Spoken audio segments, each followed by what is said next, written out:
mal den Bug.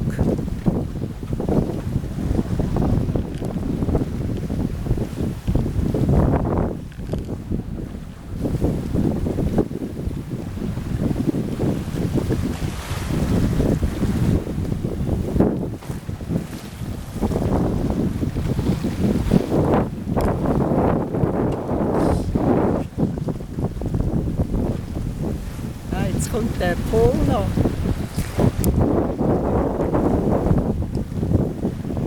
Einer muss ja schon noch am Steuer bleiben. He? Einer muss ja schon noch am Steuer bleiben.